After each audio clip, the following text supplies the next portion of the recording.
Pracuję w otoczeniu książek, które epatują słodkością i dobrocią, a w wolnych chwilach zastanawia się, czy Ameryka potrzebuje czystki. Zawodowo promuje pozycje, w których zwierzątka smakują życie, by wieczorem omawiać mnogość metafor, jakie można przedstawić za pomocą umarlaka. Kogoż więcej jak nie ją spytać, od czego zacząć dziecięcą przygodą z horrorem. Na dywanik u złego ojca trafiła Anna Lacka-Adamczyk, prowadząca podcast Kultura Horroru. Osoba, która twierdzi, że w ciągu ostatnich lat widzowie znów zgłodnieli i zapragnęli soczystej wyżery. Witaj. Dzień dobry. Powiedz tak, czy prywatnie często przebierasz się za duchy, czy robisz to tylko w ramach obowiązków służbowych, gdy narzucasz na siebie prześcieradło, by przewiercając je wzrokiem móc czytać powieści graficzne o młodych czarownicach?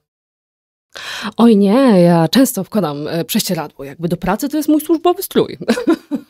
A tak naprawdę, no cóż, bardzo lubię gdzieś tam jak widać w social mediach siedzieć i w duchowe przebrania się, powiedzmy, przebierać. Przebrania przebraniami, no ale dlaczego masz kota na bluzie? Uważam, że kot w grzance, ale podkreślijmy tutaj, kot w grzance to jest gdzieś tam mój duchowy zwierz. Nie, właśnie zwracam uwagę, bo przed chwilą mówiłaś, że nie spożywasz kotów. Rozmawialiśmy o osobach, które jedzą zwierzęta, no i masz kota w grzance, no sama to przyznałaś. No tak, mam, ale tylko w serduszku, nie spożywam, tak faktycznie. No dobrze, skoro takie kwestie ubierania się mamy już za sobą, to przejdźmy do poważnych pytań. Od czego zacząć przygodę dziecka z horrorem? No to jest dosyć ciekawe pytanie, no bo jeśli chodzi o kwestię horroru dziecięcego, no to możemy zastanowić się nad kwestią animacji. Mogą to być też produkcje, gdzieś tam sięgając do moich czasów, że tak powiem, dzieciństwa, czy nie wiem, Gęsia Skórka, ta oryginalna, może być ta filmowa, albo mogą to być produkcje, które pozornie wcale horrorami nie są jako gatunek, ale mogą zdecydowanie wzbudzić dreszczyk u dzieciaków i rodziców. Dobrze, widzę, że tak przerywasz. Możesz naprawdę mówić, nie krępuj się. To, że tam coś sobie tu wynotowałem, nie jest złe dla ciebie. Rozumiem, że u ciebie za czasów młodości była Gęsia Skórka, u mnie baśnie braci Grimm. No ale Złota Różdżka czy Wesoła Gromadka to raczej takie rzeczy tworzone ku uciesze dorosłych bardziej niż dla edukacji młodzieży, jak je czasami odbieramy. Tak, zdecydowanie. No jednak umówmy się, baśnie, które często, po które sięgamy które sięgał Disney, żeby je później przerabiać na bajki typowo dziecięce, no to niekoniecznie w swoich korzeniach takie nie były skierowane do dzieci. Bardzo często jednak to były zdecydowanie dla dorosłego odbiorcy. No tak, no ale większość rzeczy jest skierowana do dorosłego odbiorcy. No my później sobie wmawiamy, że coś jest dla dzieci. Ja, to też można tak do tego podejść.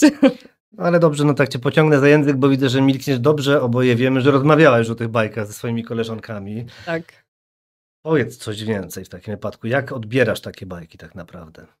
No one są, umówmy się, one są metaforyczne i tak naprawdę gdyby sięgnąć po właśnie bajki niektóre, co mnie właśnie koleżanka Paulina na moim podcaście zaskoczyła, chociażby tym, jakie były jej czytane.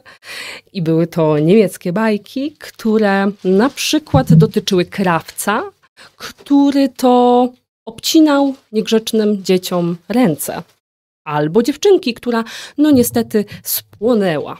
Więc tak, a faktycznie była to forma rymowana, więc była to bajka, a nie baśń.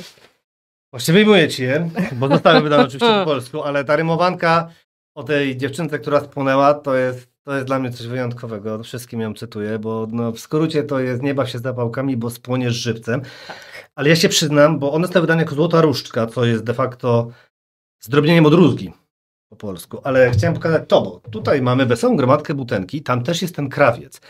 Ja nie wiem, czy to kojarzę, ale na przykład Jan jako ten starszy tutaj w tym pomieszczeniu przynajmniej, to ja stąd kojarzę tę bajkę. Ja nie kojarzę z wersji niemieckiej, mimo że jesteśmy na Śląsku, tylko faktycznie, że Butenko narysował tego krawca. Proszę. I na końcu mama z rzeczonym krawcem je ciastko. To jest ten poziom bajki. I jakby uważam, że to jest bardzo satysfakcjonujący finał na pewno dla rodzica. Dla rodzica na pewno, bo tylko widzisz, tutaj to dziecko akurat w tej konkretnej przypowieści, przypowiastce czy bajce nie ginie. O, może tak, bo tam któryś, nie pamiętam teraz imienia, ale nie zauważył jeziora, wpadł i zjadł go węgorze.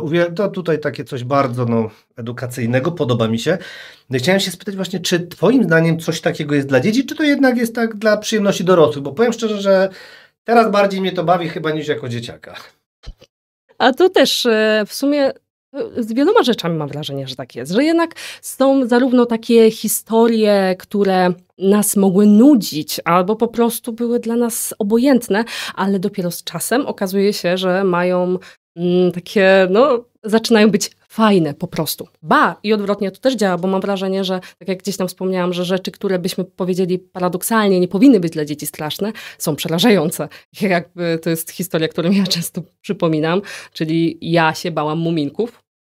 Nie buki, samych muminków, bo uważam, że przerażające było to, że one wyglądały jakby ust nie miały i komunikowały się ze sobą w jakiś dziwny sposób, a z drugiej strony, nie bałam się takich rzeczy, które naturalnie powinny być dla mnie straszne. Więc to zawsze mam wrażenie, że to zależy. Ale jeśli chodzi o te takie pozycje, jak tutaj mi przedstawiłeś, one są zdecydowanie...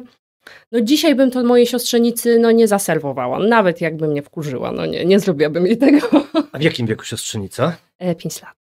Powiedz co, bo przygotowując się do naszej rozmowy, przeczytałem ci taką ciekawą hipotezę, iż nie możemy dzieci pozbawiać właśnie takich historyjek, bo pozbawione ich będą myślały, że... bo każdy nas czuje pociąg do zła w pewnych momentach, co widać po prostu, jak tu weszłoś, od razu było widać, nie? Niektórzy mają taki pociąg do zła wewnętrzny, dzieci też go mają. I jeśli nie zauważą, że w świecie coś jest też złego, tylko będziemy otaczali tymi plastikowymi, różowymi, wesołymi rzeczami, to pójdzie to do środka, bo pomyślam, że tylko one są złe. Ciekawa, ciekawa tak hipoteza. Właśnie powiem szczerze, że tak byłem ciekaw, czym słyszałaś. Bo to... O tej nie słyszałam. Te książki już nie przyniosłem, bo jest za ciężko. Musiałbym przynieść wszystkie, bo te książki, a mówię, dzisiaj nie będę nosił. Widzę, że tylko takie lektury nosisz ze sobą jakby tu. Tak, ja tylko takie, to zawsze mi pomaga w autobusie, bo jak biletu niby szukam, to później już nie chcę. Tak rozumiem. Więc... ale generalnie zaczynałem się na chwilę przy tych muminkach, bo mnie zaskoczyłaś, bo rzadko ktoś przypomina o muminkach, a trzeba sobie przyznać, że przecież pierwszy odcinek, o ile mnie pamięć nie myli, to jest Kapelusz Czarodzieja. To nawet jest pierwszy odcinek, tylko nie wiem, czy to jest taki tytuł. Chodzi o ten kapelusz czarnoksiężnika, w którym zmieniają się przedmioty i dlatego muminek zmienia się w istotę, której mama nie poznaje. Co samo w sobie jest creepy historią, bo reszta ekipy raczej, delikatnie rzecz ujmując, nie akceptuje muminka w nowej postaci. Więc tutaj jeszcze jestem w stanie zrozumieć, ale czy faktycznie te muminki cię jakoś tak prześladowały, że nie chciałaś ich oglądać? Tak, bardzo. Na takiej zasadzie miałam koszmary nocne. I to zdecydowanie. Jakby... Co więcej, ja sobie dopiero po latach zdałam sobie sprawę, że muminki mi się śniły, ponieważ ja sobie wyobrażałam jakiegoś białego hipopotama. Przypomniało mi się, wiecie, takie flashbacki jak z Wietnamu, tylko tutaj akurat w dorosłości. I tutaj faktycznie przypomniałam sobie, że kurde, to były muminki. I faktycznie, jak się to dopytywałam, wyszło, że się bałam muminków. Proszę. I byłaby chyba zawiedziona. Prawdopodobnie tak, ale to może od tego zaczęła się moja miłość do horroru, kto wie. A ciekawe podejście. Ale tak już w którymś odcinku podcastu mówiłem, ale nikt nie ma obowiązku odsłuchać, bo ja sam nie pamiętam większości moich rozmów obecnie już tak co do zdania, ale specjalnie to przypominałem, że jest śmierć w muminkach, bo jest ktoś groźniejszy niż Buka, bo Buka nie jest personifikacją zła i śmierci, jakby na to nie spojrzeć. Czy wiesz, kto tak zabija? Pani Zima. Idzie i jest za nią wiewióreczka i wiewióreczka pada. Jest to opisane normalnie w historii, bo to w książkowej, bo nie wiem, czy to bajce było pokazane, ale jest pani Zima, która jak przechodzi, to wiewióreczka nagle zastyga, zmienia się w sopelek, tak w skrócie telegraficznym, nie ma wiewióreczki, więc jest podstawa, żeby się troszkę tych muminków jednak obawiać, ale najbardziej ostatniej części, która jest częścią dla dorosłych, w której nie ma muminków. Nie wiem, czy czytałaś? Nie, ja nie sięgałam. Ja będę się teraz męczył. Jak się boimy muminków, to już dzisiaj gadam o muminkach, pytania wyrzucamy. Ja sobie szybko w głowie przypominam. Najbardziej taka przerażająca dla dzieci, z tego co pamiętam, była Dolina Muminków w listopadzie. Nie ma tam muminków. I oczywiście jest to książka, którą jako pierwszą czytałem pszczelarzowi starszemu, gdy był małym dzieckiem. I nie zapomnę, że był lekko zawiedziony, gdy się kończyło, kiedy właśnie się miały muminki pojawić. I tak, więc... Więc on też mógłby muminków nie lubić, a jednak przekonał się do nich. No widzisz. No okej, dobrze, no tak mówimy o tych muminkach, o Złotej Różce, ale ledwo kilka lat temu ukazała się książka, wiem, że pracuję w branży książkowej, więc sobie tak pozwolę powiedzieć, opowieści tajemnicze i szalone Edgara Allana Poe, ale w takiej wersji młodzieżowej. Nie wiem, czy ją kojarzysz. Kojarzę. No i właśnie wiesz, zastanawiam się i dlatego pytanie skierowane do Ciebie, czy jest w ogóle sens, żeby takie coś robić, żeby ugładzać, choć to akurat nie było to w wersji tekstowej, ale tak bardziej wizualnie, takie klasyczne historie tylko po to, żeby je dzieciom sprzedać jakoś łatwiej.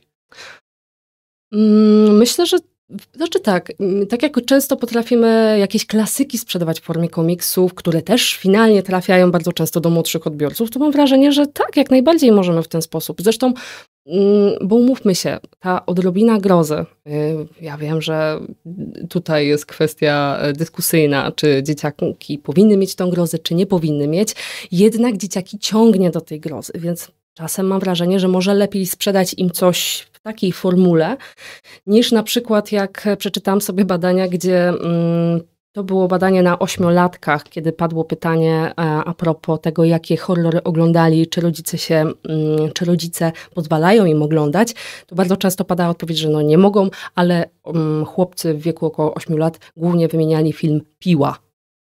W wieku 8 lat? Mhm. I to jest... Ale jedyneczka, Piła 1? To tak dla dzieci jest mało atrakcyjna.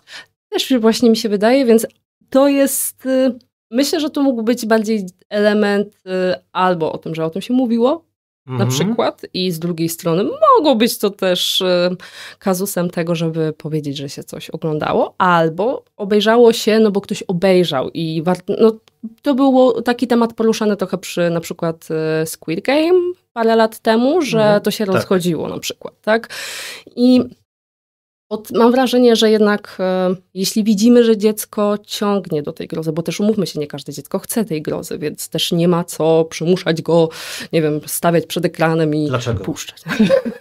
Nie rozumiem, zaraz, proszę wyjaśnić, bo się zgubiłem.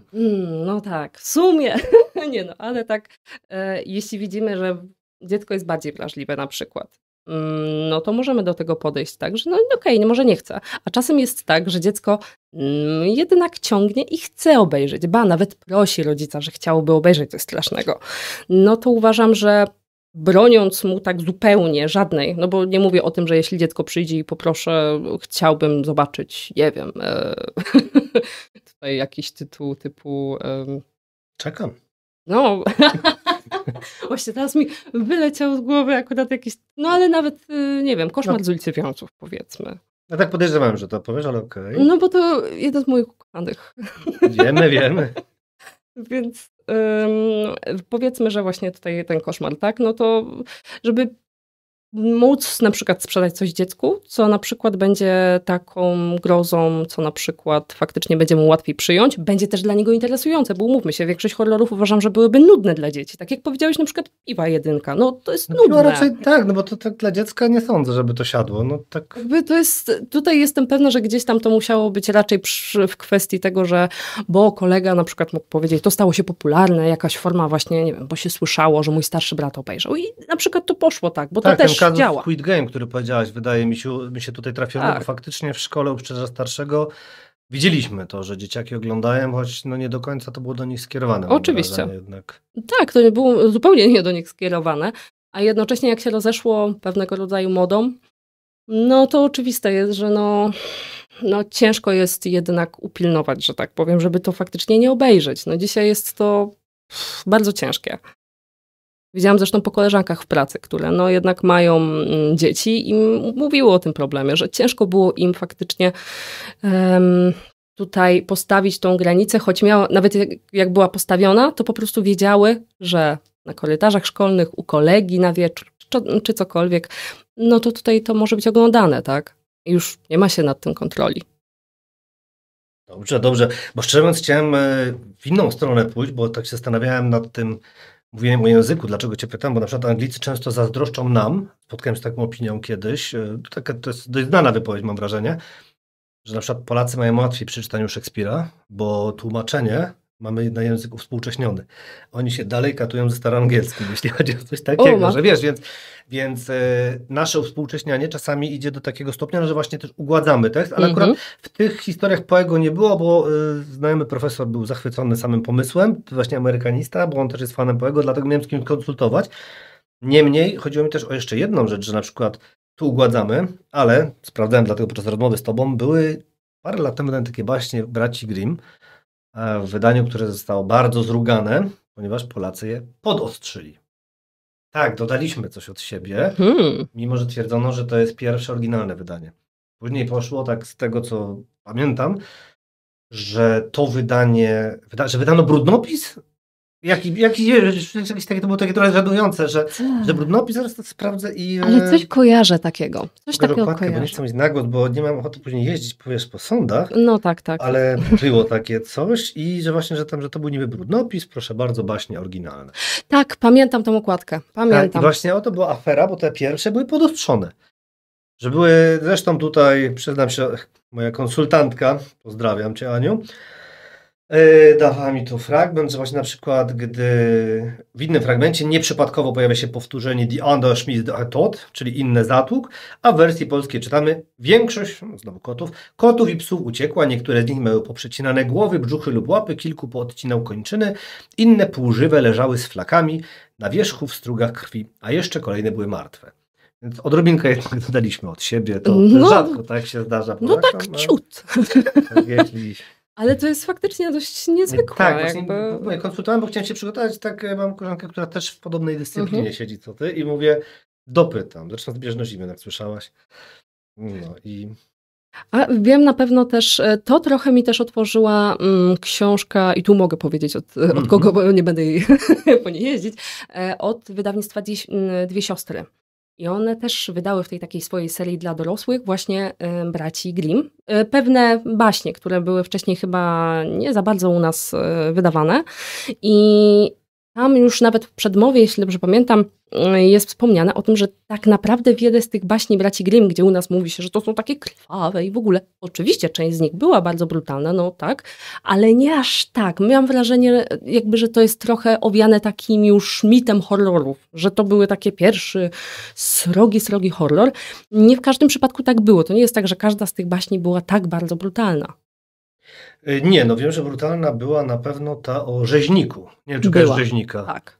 Bo jakoś ja za młodu nie kojarzę, żebym ją czytał, przyznam bez bicia. Nie, dlaczego? Nie, dopiero teraz jak się przygotowałem, tak jakoś nie zarejestrowałem. Ja wiesz, o tej mądrej Elżbiecie na przykład kojarzyłem. To ona jest dopiero sfrikowana, bo tam wprowadzany jest wątek gaslightingu. O, zainteresować. Tak, co w skrócie ci ją powiem. To jest, mniej więcej polega to na tym, iż mądra Elżunia, jej mądrość polegała na tym, iż miała mieć zdolność jasnowidzenia, więc dano ją, nie chcę chyba za Jana, żeby wyszła za mąż, no wiadomo jakie to były czasy. Jan oczywiście chciał ją jakoś sprawdzić, wpuścił ją do piwnicy, w piwnicy wisiała siekiera, ona zaczęła krzyczeć, że ta siekiera spadnie na jej dziecko. No i oczywiście on zaczął mieć pewne pretensje, nie podobało mu się to, że ona zbyt lekko podchodzi do życia, czyli zachowuje się tak jak mężczyzna, czyli korzysta z wolnego czasu, a nie tylko przepierka, gotowanie, bla, bla, bla. Postanowił więcej zrobić psikusa i nie pamiętam już teraz jak to zrobił, czy ją podtruł, czy ją coś. W każdym razie ona obudziła się w lesie, owiązana siatką do łapania ptaków, na której to siatce były dzwoneczki, więc miała problem z chodzeniem. Jak skakała, to zaczynała dzwonić, co potęgowało grozę i gdy doszła do domu, chciała się dostać, nie umiała otworzyć drzwi, pukała, a on jej cały czas wmawiał, że to nie ty, bo prawdziwa Elżunia już tu jest i ona zwariowała. Oh my. I tak to jest za młodu jeszcze kojarzyłem. Ale tego rzeźnika, gdzie zastanawiają się, gdzie ten rzeźnik to zrobił. Teraz patrzę w komórkę, to ta książka, której nie wziąłem, to mniej była ta baśń. Okay.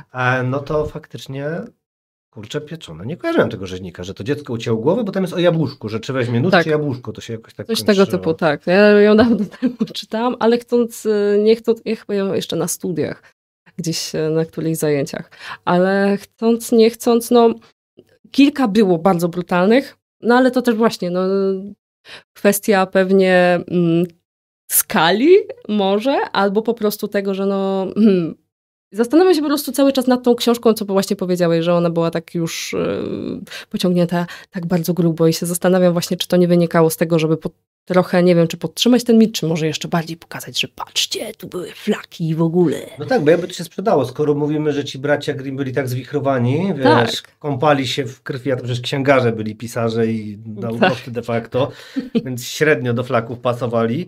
No ale kto wie? Nie no, nie, do niczego się nie przyznam, nic na mnie nie macie, koniec tego po prostu. No ale wiesz, no jak czytaliśmy, ja też swoim dzieciakom akurat baśnie rzadko czytam, no ale chcąc tą porozmawiać, wziąłem jakąś baśń braci Grimm i teraz moja wybitna pamięć pozwala mi przypomnieć sobie tylko Jasię i Małgosię. I ona nie była taka aż brutalna, jak sobie ją teraz przedstawiamy. A fakcie była jednoznacznie zła matka, no bo też są różne wersje, która chciała się tych dzieci pozbyć, ale cała ta historia, jedna starsza pani siedzi w lesie, dom jej ktoś chce zniszczyć, łapie chuliganów, wiesz, to ja nie rozumiem, gdzie jest ta zła interpretacja, to jest smutne, że ona przegrywa ostatecznie. Fantastyczna interpretacja jest w formie horroru. Nie wiem, czy oglądałeś Małgosia i Jaś, bardzo ci polecam. Kurczę, wiesz co, teraz muszę sobie przypomnieć, bo nie wiem, którą z wersji widziałem, bo widziałem różne wersje, ale na pewno nie wszystkie chcę poruszyć na antenie.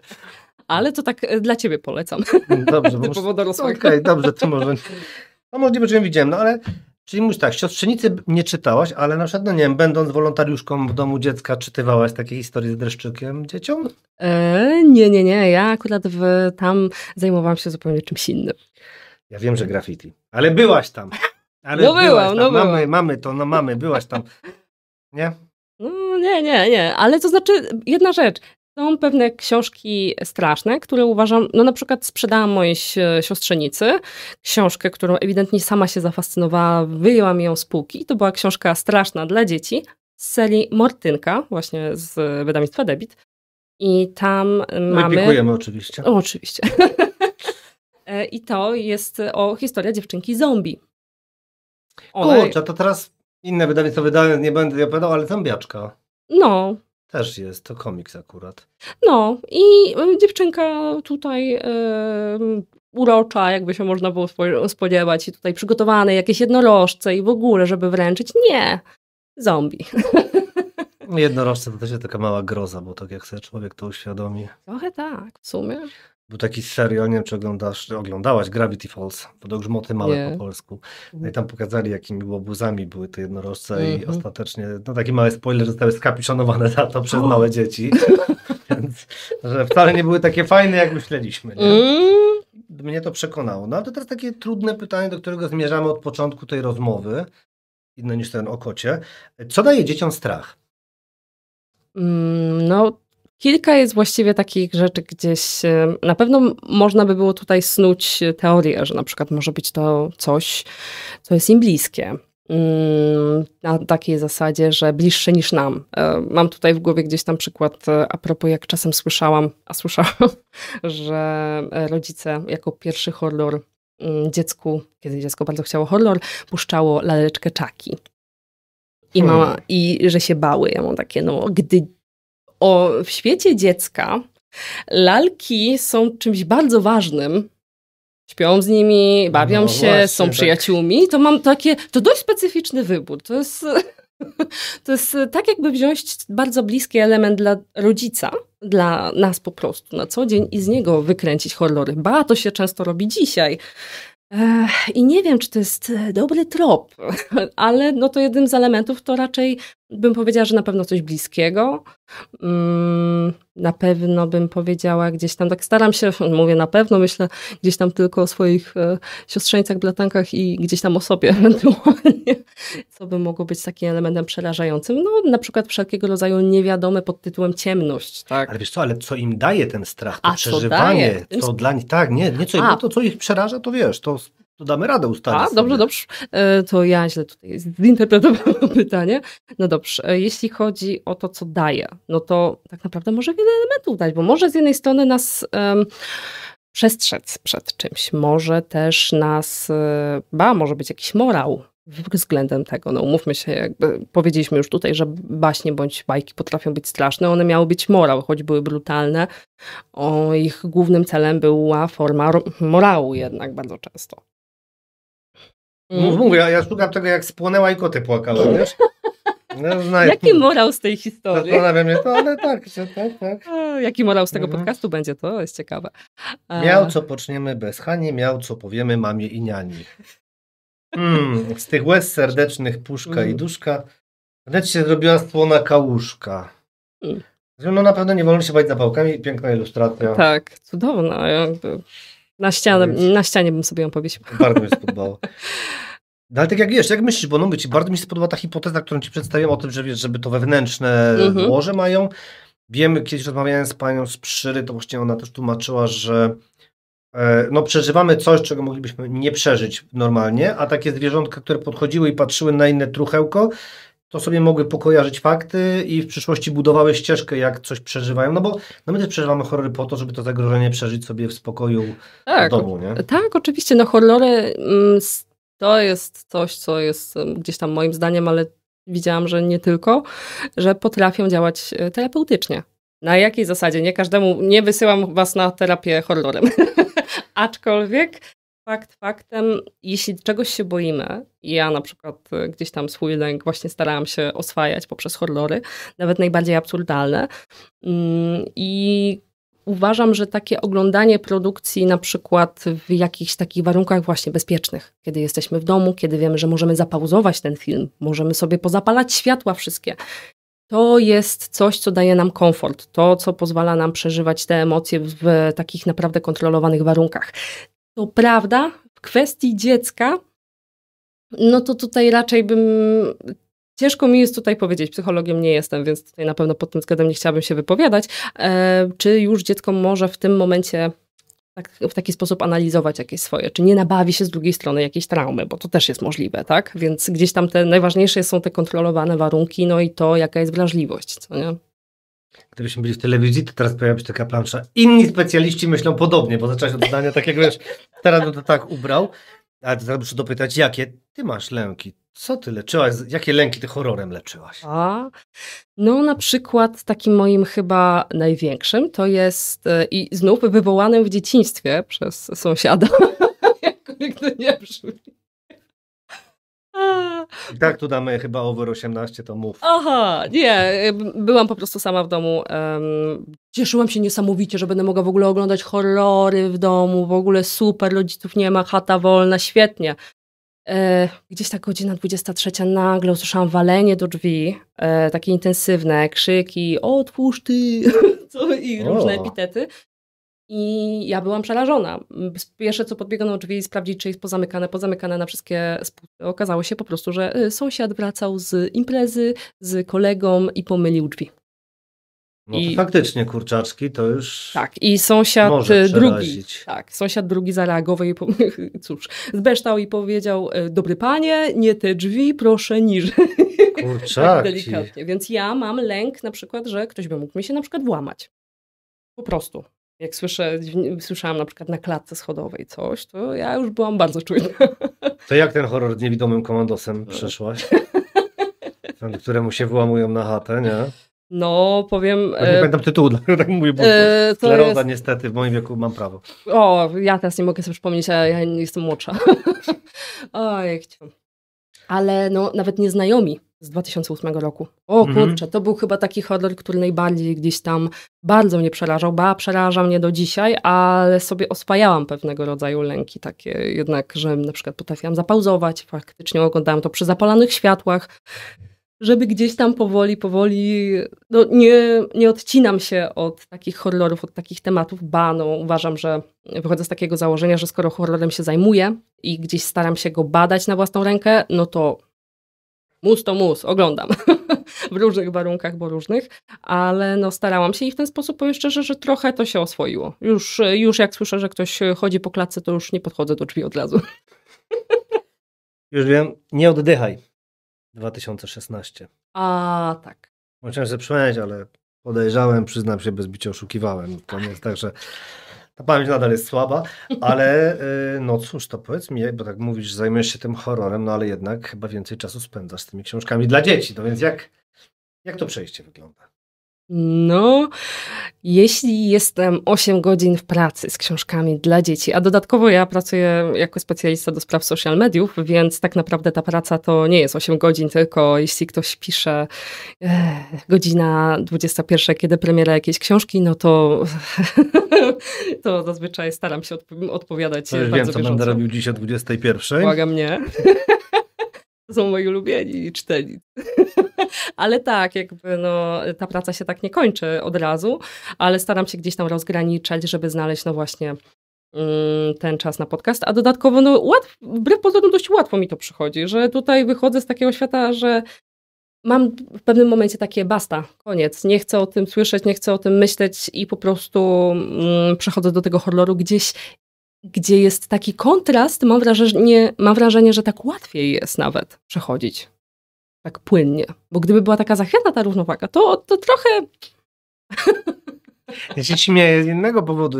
Moja mina to nie jest dlatego, że uważam, że odpowiedź jest jakaś zła, czy coś, Już tylko 90% ludzi myślałoby na tym, jak zrobić, żebyś nie przyniosło horroru tym dzieciom w książkach.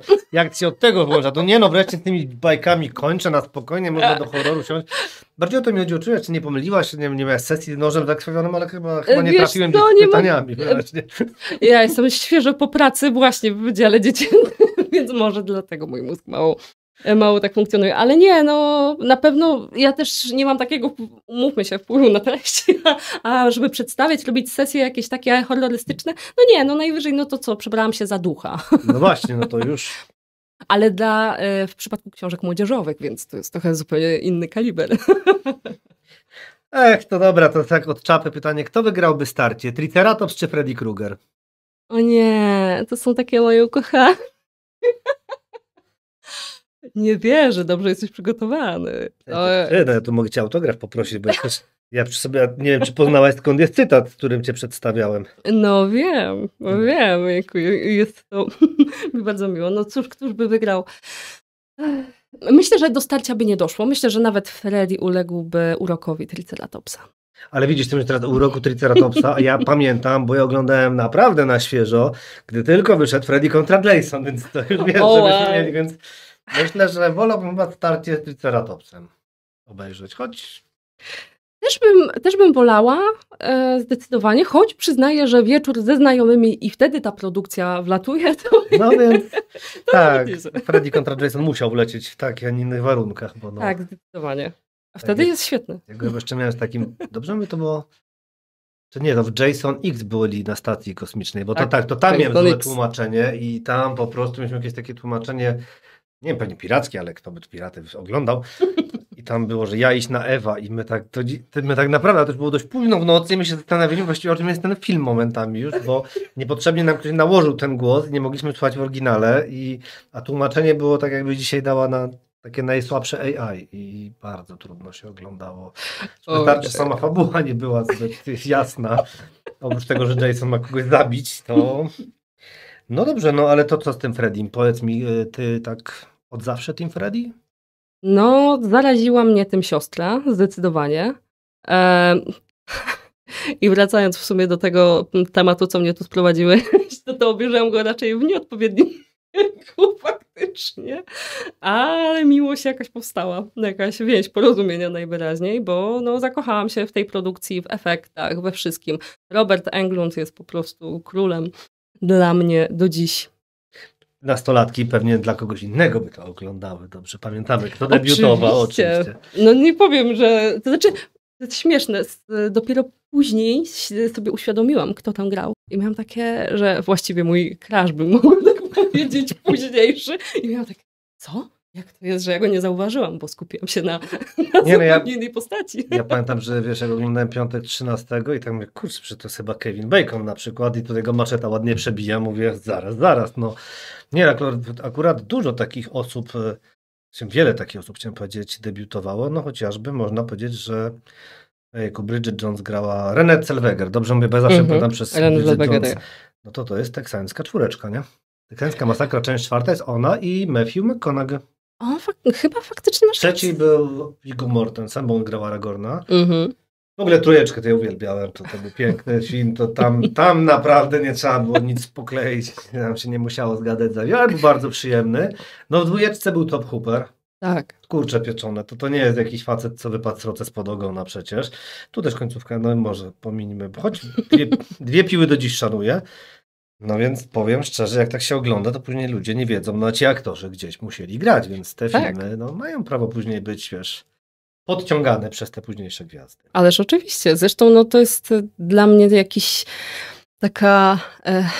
Powiem tak, zawsze jak o tym myślę, to sobie tak dochodzę do wniosku, że w fajnych też czasach gdzieś tam żyjemy, jeśli chodzi o horror, dlatego, że kiedyś, jeśli chodziło o zaczynanie z horrorem, no to właśnie to było dla osób tak na początek.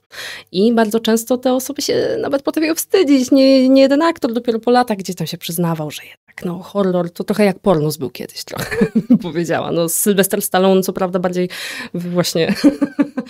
Ja go słucham.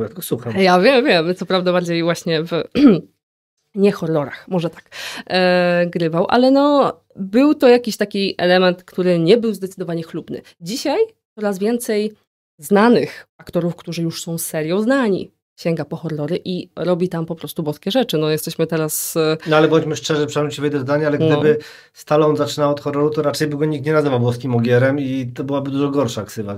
Gdyby po horrorze wyszedł jako włoski ogier, to naprawdę byłbym zaniepokojony. O, przepraszam, ale musiałem tu wejść, bo tak już miałem jego w głowie obraz i tak zaniepokoiłaś mnie odrobinę teraz. Niesamowicie, że miałeś jego obraz w głowie, tak akurat z włoskim ogierem. Bo tak ten film pamiętam. Tak, tak wiesz, ten film. No, tak właśnie po nim zyskał ten przydomek. Wierzę ci na słowo. No a teraz nie zgrywiesz, no to co to za kulturoznawca, to nie widział arcydzieła kina. Ojejku, no wiem, No dobrze, no ale to Freddy pytam dlatego, że też no Michael. Wiem, że o Halloween miałaś odcinek. Tak. Tutaj gościł mój dobry kolega, który jest fanatykiem po prostu Halloween. No i chciałem cię spytać, jak to Michael tak niżej niż Freddy jednak? Dla mnie w serduszku na pewno Freddy jest wyżej, też jako osobowość. Uważam, że kreacja Englunda, bo pamiętajmy, Freddy początkowo miał zupełnie być inną postacią. Miał być właśnie cichym zabójcą, miał być milczący, miał być podobny właśnie miał być podobny do Michaela i Jasona. Taka była pierwsza koncepcja Wesa Cravena między innymi, ale to się zmieniło wraz z przyjściem na casting Roberta Englunda, który przedstawił zupełnie inną postać i dopiero w ten sposób właśnie tak powstał sam Freddy Krueger, którego znamy. Tą postać, jaką Craven chciał przedstawić pierwotnie, no to mamy tak naprawdę dopiero w Nowym Koszmarze Wesa Cravena już z lat 90. Popatrz. Czyli tak, zamiast postawić na dwie postacie dzieci, które skrzywdzone jako dziecko stały się złymi, to ty kibicujesz pedofilowi mordercy. Bardzo taki niesztampowy wybór, ale okej, nie? No, tak. Też muszę sobie przyznać, akurat sweter to mam Frediego w domu, a nie... Może to jest moja forma odreagowywania po pracy w literaturze dziecięcej. No wiesz, ciekawy wybór, nie? No to... Jednak Michael jest łatwiejszym wyborem. Jest łatwiejszy zdecydowanie i dalej mam gdzieś go bardzo głęboko w serduszku. Wykroił sobie miejsce, patrz jaki suchar piękny. Tak, ale zgadza się zdecydowanie. No, ale no tak jak mówię, no Freddy to Freddy jednak i te żarty, to jakaś taka lekkość, to jaki sposób właściwie zabijał swoje ofiary, jaka tam była kreatywność. Po prostu nie został gwiazdą, nie? W Trójeczce był gwiazdą w telewizji już przecież. No jakby, oczywiście, nie mogłoby być inaczej. Zostawmy biednego Frediego, niech mu koszmar lekkim będzie. Było też o dinozaurach, no to wiesz, no dzieciaki uwielbiają dinozaury, smoki, na przykład mój to się zaczytuje, muszę sobie przypomnieć teraz, w faktach i plotkach o smokach, na przemian z dinozaurami i o rekinach, pod encyklopedię rekinów ma. Wiem, że też lubisz Monster Movies, powiedz mi jak ty właśnie z tymi dużymi stworzeniami. Które jest twoje ulubione? Sharkoktopus? Oj, uwielbiam. Wszelkiego Sharknado oczywiście, to myślę, że gdyby jednego wybrać, to jest strasznie trudny wybór, ale no myślę, że był jeszcze taki nie pamiętam jak się nazywa i tutaj łączy się moja miłość do dinozaurów, no bo jakże też kocham, to było z dinozaurem i z księdzem, ale nie pamiętam. Ojej, wiem, kurczę, ten wspaniały. Karate ksiądz, nie czekaj. On walczył w karate faktycznie, czy był ninją? Ja sobie sprawdzę, bo ja to pamiętam. Jejku, to by Jak tak, wpiszesz było dinozaur i ksiądz, będzie tak, ciekawie. Dinozaur Priest, zaraz piszemy, bo to było takie coś. Było. Ja Velocipastor. Velocipastor. No właśnie. I love it. Tak, no dobrze, ale czyli ten? Naprawdę ten tutaj? No nie no, mam wiele tak naprawdę, gdybym miała się tutaj zastanawiać. Zombie Bobry uważam, że były bardzo fajne. Bardzo fajne. Oczywiście, no, Zombie Bobry super były, nie? No, cudowne. Jakby pamiętam do tej pory, jak oglądaliśmy to, no bo mamy taką tradycję wśród znajomych właśnie jeszcze z czasów studiów, jak się spotykamy gdzieś w okolicach moich urodzin, to robimy horrorowy wieczór, a jakże nie mogłoby być inaczej, jestem nudna pod tym względem, no i mówimy, dobra, no to wybieramy jakiś głupi horror, taki głupi, w takim, żebyśmy mogli się pośmiać, bo dużo osób ode mnie się jednak boi tych horrorów, no to staram się iść im na rękę jednak. No i Zombie Bobry były jak znalazł. No ale ja pamiętam, bardzo mi się spodobał ten film. Cudowne. Dobra produkcja, ale myślałem, że wymienisz innego. Ja na przykład, powiem szczerze, bo sobie musiałem sprawdzić, czy dobrze pamiętam, ale jest Sharktopus versus Whale Wolf. Ja do dziś tego nie obejrzałem, mam to w swojej bibliotece przygotowane, ale za każdym razem, gdy widzę wilkowalenia, jestem zachwycony. To jest po prostu pomysł na wilkowalenia. Tak. Jest sam w sobie, po prostu wygrywa. To jest tak jak... I dlatego nazwisko, które ci wcześniej zdradzałem, od razu mi się kojarzy z Ericiem Robertsem, który grał w wielu takich filmach, zresztą w Sharktopus'ie też grał. A wiesz, kim on jest? Tak, wiem. Wspaniałe, nie? To jest brat Julie Roberts. I po prostu jak sobie tak pomyślimy, on trzaskał po kilkanaście czy nawet kilkadziesiąt filmów rocznie. Nie wiem, gdzie on tam te kredyty pozaciągał, czy co się działo po prostu w jego życiu i w kasynie, nie chcę pytać, ale on grał w Wilkach z Wall Street. To jest w ogóle hit, bo ten film, przez to, że jest film Wilk z Wall Street, to ten nie jest wyszukiwany. A to jest tak w skrócie, bo ja to tam przyznam, że mogę mieć pewien zaśmienia, o co chodzi w tym filmie, bo też zmęczony go oglądałem, ale tam generalnie jest grupa chyba wilkołaków, maklerów o dość takim homoerotycznym zabarwieniu. I to są właśnie filmy z Ericiem Robertsem. I tak oglądasz i zastanawiasz się, dlaczego. Wiesz, o co chodzi. Dlaczego właściwie ten pomysł nie chwycił, a zwykły wilk chwycił, bo ja tu pamiętam, Wilki z Wall Street, drugi, Space Sharks właśnie, bo tak zostałem przy rekinach. On też grał w Space Sharksach. O kurczę. Naprawdę, ja jestem zachwycony w nim i pomyślmy, że on dostał Oscara. On dostał Oscara za Uciekający pociąg. Tam nie ma żadnego zwierzęcia dużego, no to jest trochę bez sensu, no nie rozumiem. Jak sobie zepsuć karierę Oscara. No i to kompletnie, w ogóle mnie to nie bawiło, no. A z dobrych filmów to pamiętam z kolei w półce za 5 zł był Komodo kontra Cobra. Bo na fali była kontra Pyton, wyszła podróbka. To było wspaniałe. Wspaniale oglądać te efekty. Naprawdę myślę, że lepsze efekty były w tym pierwszym filmie, bo właśnie zagadka. Pierwszy horror. Tak, nakręcony, teoretycznie. Nie, bo praktycznie może się zaraz okazać, że ktoś jeszcze nakręcił. Zastanawiam się, czy to nie byłby... Bo Haxan jest taki trochę stylizowany na dokumentalny, ale to nie wiem, czy to byłby Haxan. Nosferatu to jest jednak trochę chyba myślę jeszcze... Jeszcze nie mogę znaleźć. Pamiętam, to była Rezydencja Diabła. A, faktycznie. 896, ale to nazwisko. Wiem, że ten facet później nakręcił o tym księżycu. Podróż na księżyc. Jak on się nazywał? Georges... Méliès. Takiego właśnie. Nie mogę sobie przypomnieć, ale wiem, że i on jest uważany za ten pierwszy horror. Okej. Faktycznie tak. I oglądałem go takie 3 dobre minuty.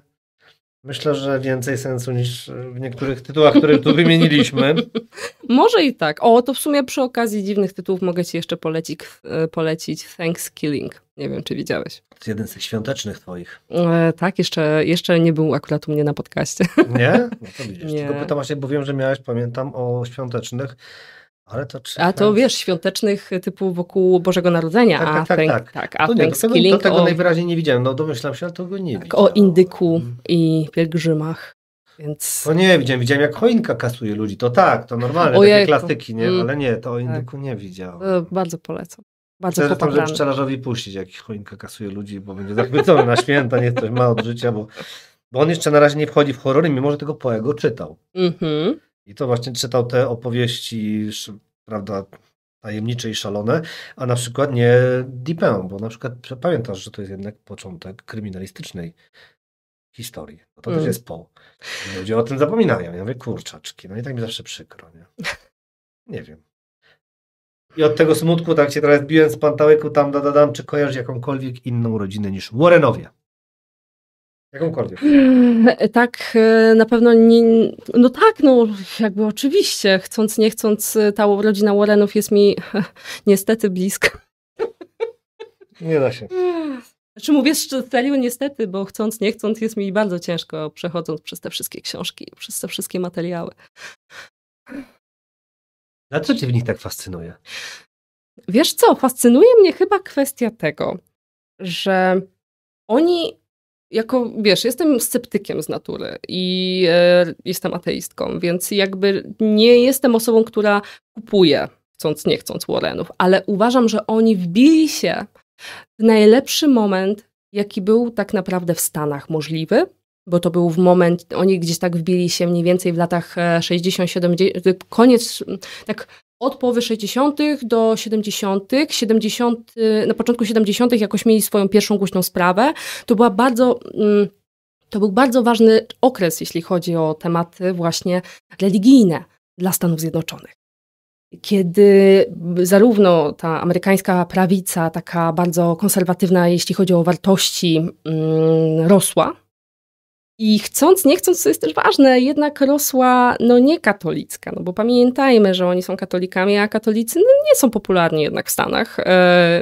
Więc kiedy oni się pojawili, jeszcze piastowani jako demonolodzy, którzy są wybrani, że tak powiem, trochę przez Watykan, to po prostu było to dla mnie niesamowite, w jaką sławę tak naprawdę uzyskali, w jakim momencie wykorzystali te swoje 5 minut do tego, że ciągnięte jest to po dziś dzień i ich nazwisko jest tak niesamowicie znane nawet po ich śmierci.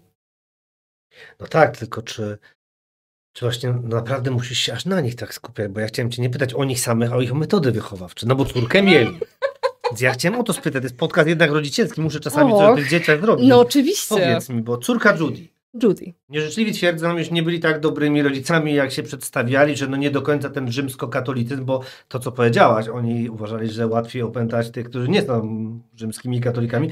Co tyle zabawne, że jak sama już podkreśliłaś, tych było więcej w Stanach. Tak. Mieli gdzie pracować. Zdecydowanie. To jak z tymi metodami? Mieli dobre metody wychowawcze, czy nie? Jakbyś to dobrała, nie?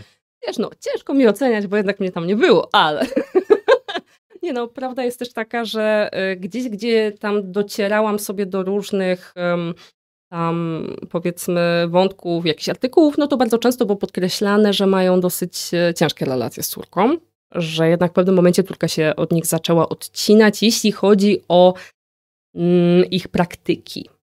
Czyli właśnie tą formę demonologii, jaką uprawiali, taką bardzo telewizyjną. Jednak w pewnym momencie to się zmieniło. Biorę pod uwagę też, było to jasne dlatego, że ich zięć, czyli mąż Judy, na przykład obecnie zajmuje się muzeum okultystycznym. I już wcześniej tak naprawdę zaczął współpracować z Warrenami, przejął tam ewidentnie dużą część biznesu. On tam chyba Annabel w tym muzeum, czy nie? Dobrze kojarzę? Dokładnie. Już padło Annabel. Z czym oni jeszcze byli związani? Bo to ty tu jesteś specjalistką od tych Warrenów. Byli związani na przykład z Amityville, które jest taką dosyć elementem niechlubnym, byśmy mogli powiedzieć, bo tutaj był taki najbardziej chyba kontrowersyjny. Tak naprawdę był po prostu bardzo głośny i tam dużo też samych sceptyków się zeszło, żeby pokazać, że niekoniecznie tak naprawdę było to nawiedzenie.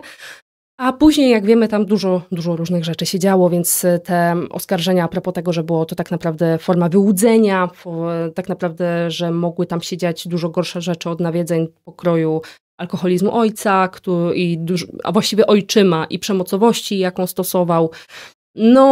Było tam dużo elementów i Warrenowie weszli tam mówiąc, że tak, jest to miejsce nawiedzone.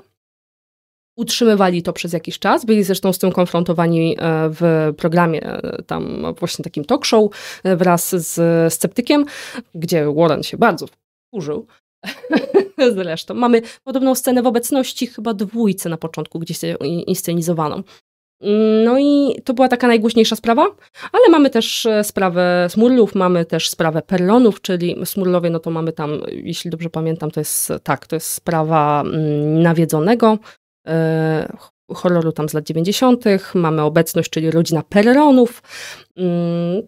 Mamy na pewno jeszcze sprawę Jako ja teraz próbuję sobie Snedekerów, czyli Udręczeni, ekranizacja, no bo chcąc nie chcąc dużo ich spraw była ekranizowana. No i To jest fenomen, Tak. Dlatego też ciebie pytam, bo wiem, że no nie dość, że siedzisz w tym temacie, opowiadasz o nim, a przyznam się, że celowo nie słuchałem tej audycji. Przed tym, żeby też się zaciekawić, żeby nie przypadkiem nie cytować twoich słów jakichś. Miło mi. W sumie, chciałem że tak wiedzieć. zrobiłeś taki, dałeś mi miejsce. To zostawię, no tak zrobiłem, tu ci zrobię miejsce. Staram się, żebyś mówiła cały czas, ale po prostu wiesz, no korciłoby człowieka, żeby sprawdzić, co powiedziałeś wtedy, a wiesz, to zboczenie Łapać zawodowe. tak za słów. Tak, nie wolno. Dlatego... Już dzisiaj, wiesz, łapać mnie za słówko był bardzo łatwo, myślę. Co ty opowiadasz? O, No dobrze, to teraz na koniec wróćmy do początku. Jak się zaczęła twoja historia od horrorem? Bo to był ten Freddy, czy to były te muminki, czy ten sąsiad? No. Od czego to się u ciebie zaczęło? Bo tak już... Oj, jeśli chodzi o horror, to gdybym miała tak sobie przypominać jakiś pierwszy, który gdzieś tam skradł mi serduszko, a przynajmniej mój umysł taki, no to między innymi był Krokodyl Toba Hoopera i Moja miłość do animalatek. O, ciekawy wybór. Tak, to była taka produkcja, którą chyba najwcześniej pamiętam, że oglądałam. I to jeszcze na VHS-ie pamiętam, że była nagrana. I było to dla mnie coś bardzo fascynującego. To dlatego też między innymi tam w Kinomisji napisałam o Krokodylu Toba Hoopera.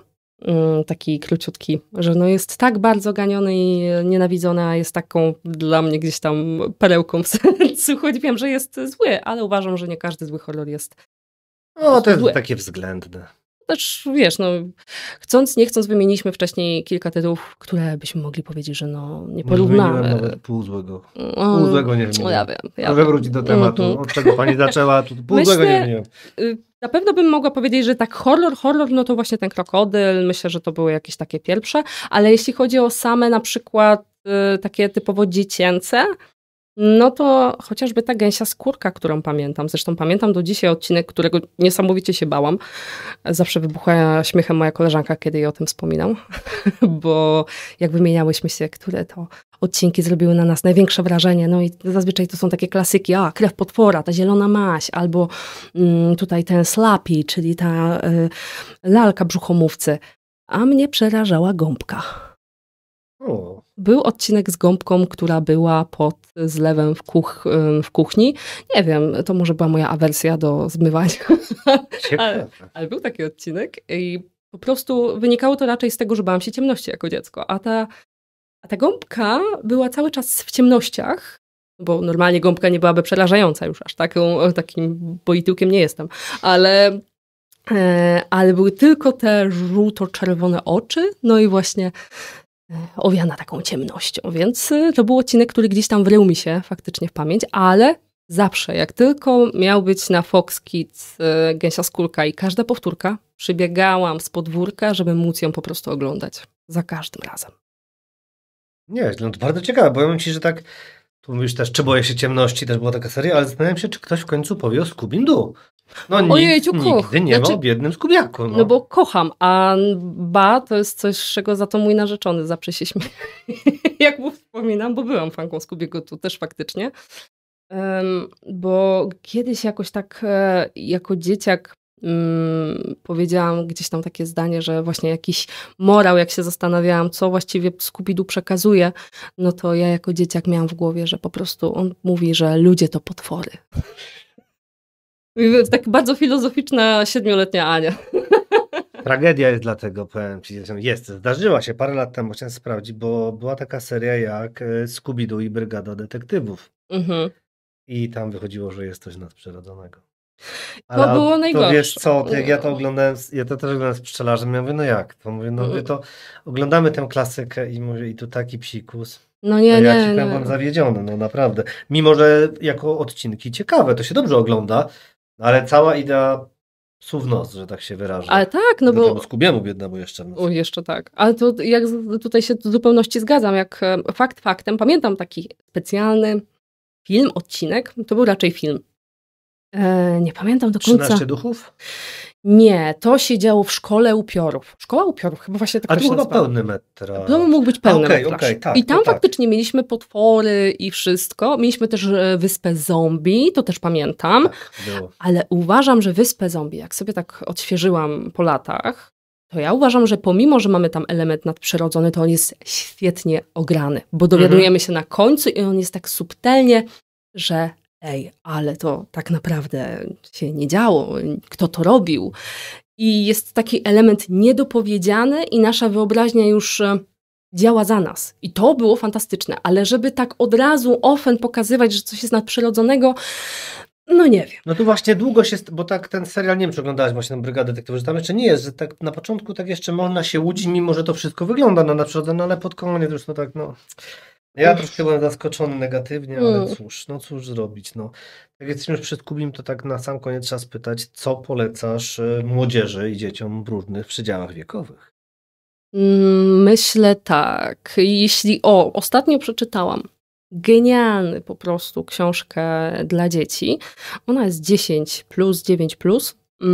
Stacja Straszydło od Zielonej Sowy. Genialne, po prostu ja jako dorosła 28-letnia kobieta miałam takie, co tu się wydarzyło? To jest genialne, to jest po prostu świetne. Ma ten element taki przerażający, mamy tam elementy nadprzyrodzone zdecydowanie, ale on przekazuje coś dużo więcej. Ale jest taki budujący bardzo napięcie. Mamy trochę, bym powiedziała, w stylu jak, nie wiem, Inni, bym powiedziała, odnosząc się do jakiegoś klasyka czy coś. To duchy ogólnie, ale tak sprzedane jak dawno nie czytałam, więc bardzo, bardzo polecam. To jest świetna książka, właśnie myślę, że mogłaby się spodobać, właśnie tak jak mówię, no takie 9-10, ale do spokojnie 28. Jeśli za to chodzi o filmowe produkcje, no to tutaj już też kwestia jest taka, kto woli, bo przeraża nas wiele rzeczy, więc warto by było gdzieś tam prześledzić sobie, czy na przykład ta wrażliwość dziecka jest bardziej na to, że na przykład, nie wiem, Jumanji, który uważam, że jest filmem niby familijnym, ale jest przerażająca. No, losy Robina Williamsa w nim nie są wcale wesołe. No, dokładnie, a jest to film familijny. Pamiętajmy, w gazecie zazwyczaj on był tak podpisywany. Kiedyś Halloween podpisali jako familijny, więc to różnie, też jest. To różnie podpisują, nie? To zależy od dnia. A wiesz, no. Michael to w sumie taki małomówny chłopiec. Lubię akurat, przyjemny człowiek. Oj, zdecydowanie tak. Taki milczący, ale słucha bardzo uważnie. Ile można mówić? Można mówić? To my tutaj jest od mówienia. No myślę, że w kwestii, no to na pewno w animacjach świetna była Wild and Wendell. Trochę dla starszych to jest animacja od zresztą fantastycznego autora Jordana Peela. Tak, i jest dostępna na Netflixie, jeśli dobrze pamiętam, bo to była produkcja Netflixowa na Halloween taka. I twórcą animacji jest gość, czyli Tom Selleck, dobrze mówię? Selleck, jakoś tak, od miasteczka Halloween. Bo bardzo często się myli, że to Tim Burton, ale Tim Burton tam jest, oczywiście, ale to jednak Tom Selleck. No popatrz, dobrze. A coś dla takich, nie wiem, 15-18? 15-18, no czyli wchodzimy już te takie od PG-13 mniej więcej, no to teoretycznie tutaj mogę zarzucić przy okazji, no bo te PG-13 to jest takie... Zarówno mamy w tej kategorii gremliny, gdzie są może dla niektórych straszne, dla niektórych nie.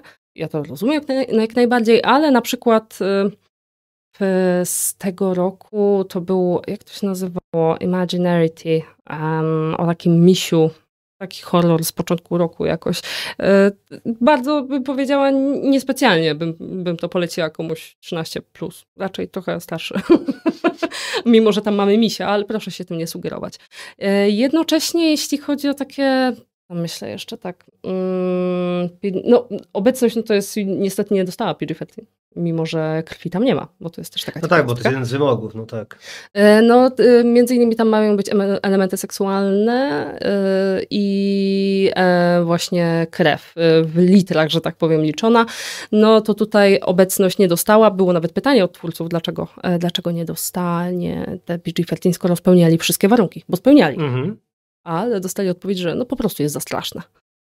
To nieładnie, takie po prostu to wiesz co. Tak, ale no myślę, że właśnie ze starszych klasyków, no to możemy zacząć gdzieś tam nawet z takich, no właśnie, już 15 to spokojnie myślę, że możemy Chucky gdzieś tam zarzucić.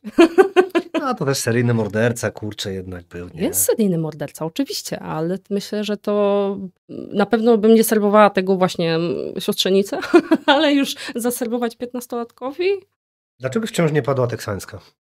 No, bo myślę, że tu bym się, tutaj już raczej bym powiedziała trochę wyżej. Jednak 18 trzeba mieć? Nie wiem, czy 18. Ja to raczej bym powiedziała tak licząc, nie wiem, 16 plus, to już jest trochę inny. 16-17. Wiem, że ta pełnoletność jest u nas w ten sposób patrzona, ale też no, z drugiej strony, ważna rzecz. Mam koleżanki, które mają 30 lat i boją się obejrzeć czy to laleczkę Chucky, czy właśnie teksańską, czy w ogóle jakieś takie mniej straszne rzeczy. No to wszystko zależy od wrażliwości po prostu. Więc warto po prostu testować różne produkcje, w zależności od tego, co się zaobserwuje, czego dziecko się boi. Jeśli się dziecko boi ciemności, no nie puszczajmy mu horroru jakiegoś... Ja nie przypadkowo spytałem, przyznam się, że tak pomyślałem o teksańskiej, no, którą no po prostu no, uwielbiam, nie będę tego oszukiwał. Bardzo lubię to. Ty najwyraźniej też, skoro napisałaś tam, gdzie napisałaś. Tak. Ale zauważmy jedno. Mówimy, teksańska jest dla dorosłych, dzieci nie powinny. No ale już mówiłaś o Squid Games. Tak. Będzie teraz na Netflixie o Dziegienia. Oczywiście. I co, no i...